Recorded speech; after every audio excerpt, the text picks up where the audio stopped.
pasa que me gusta tomar café en un bar con grandes ventanales viendo la lluvia. Hoy es un día de lluvia. Quién sabe, ¿no? En el momento que está el espectador viendo el programa, si hay sol, llueve. Pero hoy es un día de lluvia, un día espectacular para tomarse un cafecito, para charlar de política y de actualidad. ¿Qué es lo que te preocupa, Gabriel? Te noto con cierto aspecto preocupado. Bueno, una de las cosas que me preocupan es la lectura que pueda hacerse de la reunión entre la Presidenta de la Nación y el Papa Francisco, ¿no? Ha habido muchas interpretaciones, ha habido muchas lecturas de base sobre lo que sucedió, pero también lecturas que en lugar de afrontar la actualidad tienen una gran reminiscencia, tienen una gran retrospectiva, lo cual a veces lleva a inferir que no puede haber modificaciones en el trayecto de algunas personas y merecen ser evaluadas por lo que han hecho en otro periodo. Ahí me preocupa. Yo creo que hay un gran paralelismo entre las trayectorias del kirchnerismo, hablo tanto de Néstor como de Néstor Kirchner y Cristina Fernández, y la de Bergoglio, en sus virtudes y en sus defectos. Si tomás todo lo que hicieron los tres durante la dictadura establishment militar, hay aspectos polémicos, oscuros. Yo te digo, yo doy base, doy fe no porque yo no estuve en los hechos, digo, le creo a buena parte de las precisiones que hace Berbisky con relación a esos dos curas a los cuales él hizo hincapié durante mucho tiempo en artículos y libros. Y yo lo comenté muchas veces a lo largo de el gobierno de Néstor y de Cristina, y además porque coincidía con el gobierno que de alguna forma Bergoglio era un coordinador, o más que un coordinador, un lugar donde se centraban mucho de las críticas que hacía la oposición. Bueno, la observación que yo le hago a Berbisky en la polémica que se abrió no está relacionada justamente con esa historia, no me meto con los datos en esa dirección, tampoco con la opinión filosófica que tenga Horacio sobre Bergoglio, sino con respecto a la interpretación presente. Debo decirte que desde el tren yo me precio, bueno, los dos, tanto con Gerardo como yo, nos preciamos el hecho que ese mismo día, después de hacerle muchas críticas a Bergoglio, dijimos, ojo, levantemos el pie del acelerador, esperemos ahora que Bergoglio se convierte en el Papa Francisco, porque en última instancia tenemos un ejemplo concreto. No es lo mismo el gobernador de Santa Cruz, Néstor Kirchner, donde no recordaba en democracia ni el 24 de marzo, ni recibía a las madres ni a abuelas de Plaza Mayor, con el posterior presidente de la Nación, que hizo, tal vez en principio en forma instrumental, pero después lo creyó realmente, una política de derechos humanos. Quiero sí señalar que la posición de Berbisky coincide con la de otro gran amigo, que es Rubén Dri, que igual ha hecho un matiz presente tal vez diferenciado, pero tienen una matriz común de interpretación, y que haber discutido con Berbisky es doloroso en realidad, porque es un maestro y es alguien con el cual he tenido siempre una muy buena relación. Y quiero señalar que con posterioridad, después de un intercambio particular con él a través del correo electrónico, porque hace rato que no conversamos personalmente, damos por cerrada la discusión, ya que él me pidió no replicar públicamente esta polémica que estaba abierta. Pero los ejes centrales que yo planteo, y es que no se puede considerar del mismo modo las exhortaciones sociales presentes de Bergoglio frente a la OTAN, frente a Estados Unidos, que las de Juan Pablo II frente al bloque socialista y a los movimientos revolucionarios. Es distinto. La contextuación de la narración histórica es determinante para su interpretación.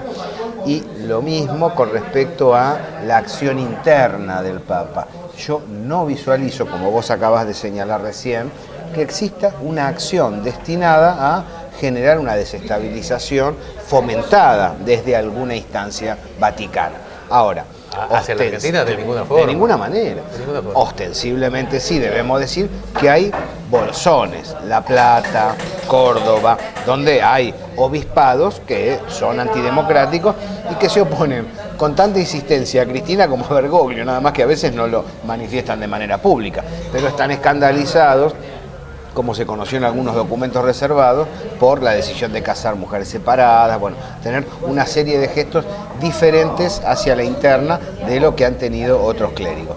Pero lo que es indudable, a mi mujeres entender... separadas y embarazada soltera, que es muy fuerte. Sí, el bebé de Rosmarie. Claro. Lo que es indudable, Hugo, es que los pasos que dio en este año Bergoglio al frente del Vaticano, Siria, el fomento hacia el UNASUR, capital financiero, capital productivo, son pasos muy propios de alguien que está por lo menos cerca a este lado del mostrador. Creo que negar eso es muy difícil. No, también me parece erróneo, como se hizo con los Kirchner, tampoco lo haría con Bergoglio, más allá de que no me olvido de estos puntos oscuros, reprocharle ahora que adopta otra actitud. Incluso tengo entendido que ha pedido que todos los nietos restituidos lo visiten en el Vaticano. Esta actitud que no tuvo cuando en otras circunstancias, la hace ahora, y bienvenido que lo haga ahora. No le voy a enrostrar el pasado para desmerecer su actitud presente, de la misma forma que las omisiones de los Kirchner en otras épocas no invalidan lo que hicieron desde el gobierno.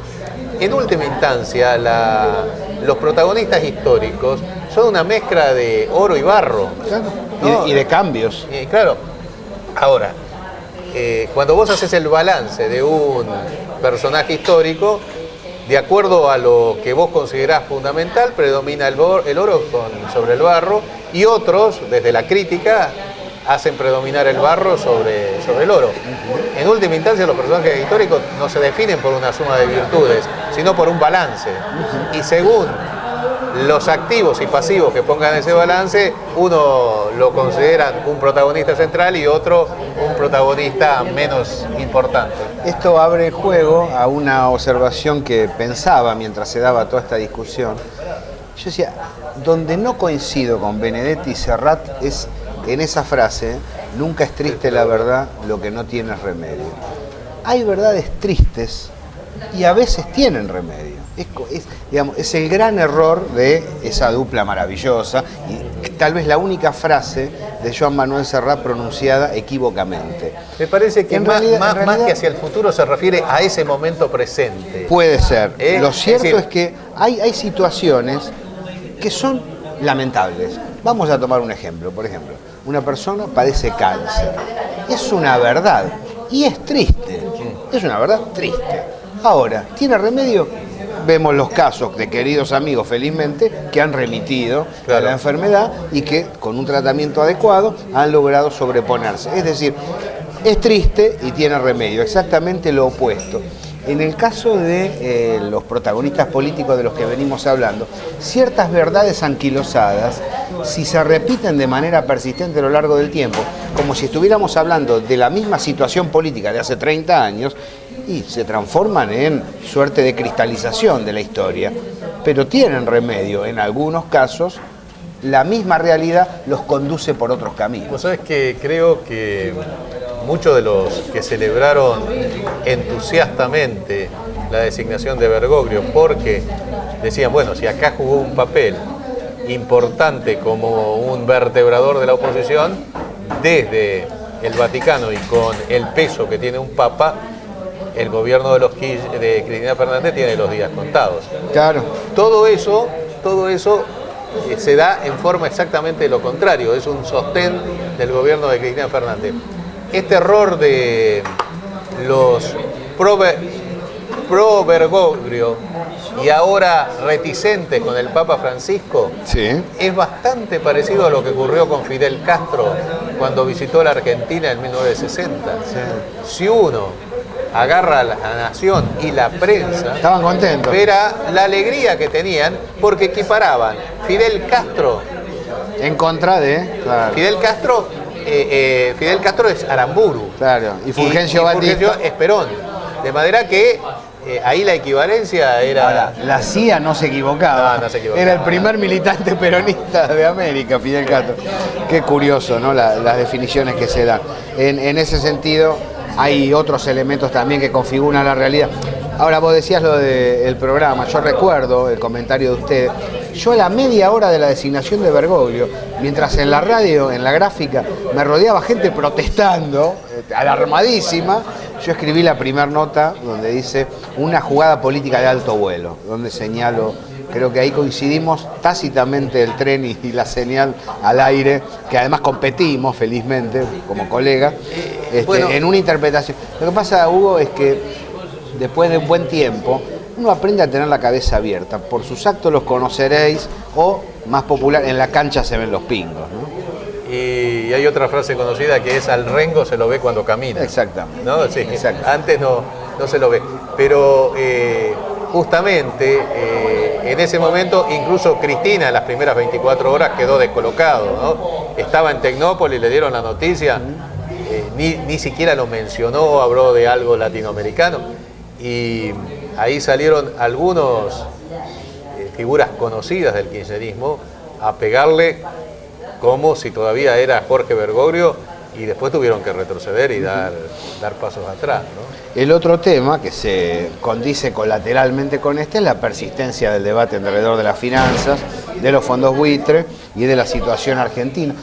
Cuando Cristina se reunió con los sindicalistas a nivel internacional en Nueva York, dijo una frase: no nos volvimos a endeudar, dijo, ¿no? Una frase que seguramente desde algunas perspectivas puede merecer objeciones, puesto que hay otro tipo de cuentas. Pero yo comparto el criterio, creo que efectivamente la Argentina tendió a no solo desendeudarse, sino lo que es más importante que eso, a producir con valor propio sin tomar deuda externa, ¿no? Y eso me parece que es una virtud de este gobierno. Lo hemos charlado con vos, no se sabe si se va a poder sostener de manera plena todos los rubros. En este momento se está viviendo una situación con visos bastante parecidos a lo de enero. Hoy el dólar está llegando 15.40, 15.50. La brecha se extiende arriba del 80%. El Banco Central pierde reservas, incluso la corrida chiquita, pero que es significativa, del dólar ahorro. Cada mes, septiembre está superando agosto superaba julio, es decir, que todo esto ha creado un clima complicado. Hay algo que me parece que vos lo has desarrollado en otro momento: los precios no han dejado de crecer, lo de las canastas básicas, lo que uno tiene que llevar a la casa. Es impresionante. Cuando vas al supermercado te das cuenta. Eso me preocupa seriamente. Los 100 pesos prácticamente... Es el humor social de base. Sí, y hay una serie de elementos complicados. Junto con los planes a 12 cuotas tenés restricciones fuertes hacia los insumos importados. Es decir, la necesidad de cuidar las reservas te lleva a tomar medidas de protección que juegan contra las 12 cuotas. Vas a tener problemas en la producción. En economía es muy difícil, llegado a un determinado contexto, ¿cómo haces? Llevás en forma desmesurada la tasa de interés, con lo cual de pronto parás la corrida del dólar, pero congelás la economía, enfriás la economía. Es un momento difícil, y me parece que el tema de los fondos buitres está jugando un papel muy importante. Vos viste que yo lo he dicho en la radio, lo he escrito, una medida políticamente incorrecta, absolutamente incorrecta, que yo digo, bueno, en enero, parece, Kicillof también dice hay que llegar a enero. Ahora, la propuesta del gobierno de pagarle a los fondos buitres en la misma proporción que la deuda reestructurada no tiene viabilidad. Yo creo que cuando uno le hace un planteo a otro, si yo tengo un planteo a vos sos mi acreedor y yo soy el deudor, yo tengo que ponerme también en el lugar tuyo, decir, yo aceptaría la propuesta que yo te hago, si estoy del otro lado, ¿yo te la aceptaría? Tiene que ser creíble, veraz, claro, confiable. Si yo tengo el fallo de la justicia norteamericana y esperé 10 años, ahora no voy a cobrar la tercera parte, es elemental. Entonces, yo digo, el mundo está lleno de inequidades. Que la Argentina perpetre una inequidad, si es beneficioso para la Argentina, y bueno, ¿qué vamos a hacer? Propongámosle la salida a los fondos buitres, le pagamos, que serían, según la cifra que se maneja, 15.000 millones de dólares, se lo pagamos. Eso sí, financiado a 20, 30 años, ustedes cobran el 100%. Aceptamos el fallo del juez Griesa y saquémonos esta soga del cuello. ¿No sería políticamente un impacto contrario al interés nacional? Me parece que el impacto contrario lo vas a tener, porque ¿qué sucede? ¿Por qué tenés que hacer esta restricción extrema de las reservas? Porque no tenés ningún tipo de financiamiento y tenés ahora un déficit comercial muy importante. Vas a tener déficit comercial, o por lo menos vas a tener una cifra de superávit comercial que no te cubre ni la mitad de lo que necesitas de importar de energía. Sí, creo que ahí el tema es el eslabonamiento interno de los productos, ¿no? Que genera insumos dolarizados. Claro, pero esto ya no lo resolvemos en un año. No. No se resuelve. Tenés que actuar sobre eso que no hiciste. Sí. Ahora, en ese marco, entiendo las preocupaciones. Yo no descartaría la emisión como recurso. La emisión es un recurso soberano, la Argentina tiene un volumen productivo relacionado con la cantidad de divisa circulante que la habilita para usar la máquina mientras se trabaja sobre acuerdos para los controles de precio que permitan insuflar vida al mercado interno, tomando en cuenta que no se puede resolver estructuralmente la cuestión de los insumos dolarizados.